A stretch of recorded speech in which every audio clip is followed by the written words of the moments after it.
जब तक सप्तपदी यानी 7 वचन पूरे नहीं होते तब तक मैं तुम्हारे दाएं से बाएं अंग में नहीं आऊँगी। तो मैं पंडित जी के द्वारा आपसे 7 वचन मांगना चाहती हूँ। जब आप उसे स्वीकार करोगे तो मैं तुम्हारे बाएं अंग में आऊँगी। मेरा पहला वचन बड़े ध्यान से सुनना। वो कहते हैं कि अब तक आपने कोई भी हवन, पूजा पाठ, सत्संग, कीर्तन किया या नहीं किया, लेकिन मैं आपके साथ जुड़ रही हूँ। आगे जो भी आप हवन करोगे, पूजा पाठ करोगे, अनुष्ठान करोगे, मेरी सहमति, मेरी सलाह करके करोगे तो मैं तुम्हारे बाएं अंग में आऊँगी। बोलो स्वीकार है? तालियों की सेवा करिए भाई।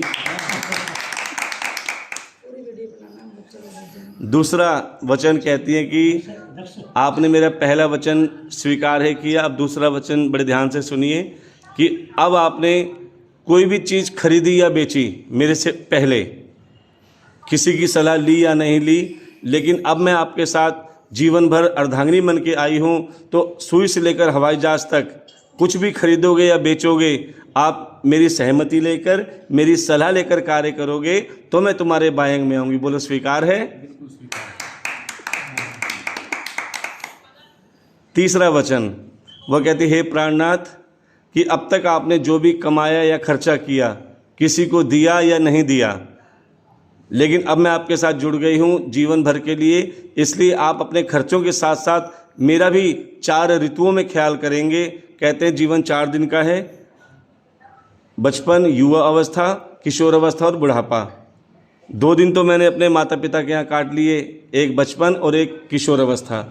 अब 2 दिन अर्थात जवानी और बुढ़ापा, वो आपके साथ रहकर काटना है। और 4 ऋतुओं में आप मेरी सुरक्षा करोगे, आप मेरे नखरे भी उठाओगे, खर्चे भी उठाओगे तो मैं तुम्हारे बाएं अंग में आऊँगी। बोलो स्वीकार है? बहुत अच्छी बात है।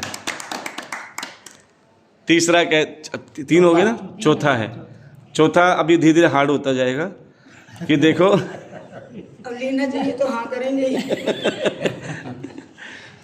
अगला वचन कहती हैं कि जब तक आप नहीं कहोगे तब तक मैं अपने पीहर में नहीं जाऊंगी। ये रीति रिवाज होते हैं, क्योंकि अक्सर ससुराल बसता कब नहीं है, जब लड़की का ध्यान ज़्यादा पीहर में होता है। ये कड़वी बात है कि सत्य है?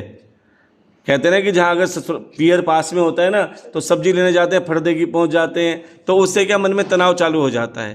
कहते हैं जब तक आप नहीं कहोगे जब तक मैं पीहर नहीं जाऊँगी, लेकिन साल में कम से कम 2 दिन आपको राजी राजी या बेराजी मुझे भेजना पड़ेगा, एक भैया दूज और एक रक्षाबंधन पे, तो मैं तुम्हारे बाएं अंग में आऊँगी। बोलो स्वीकार है?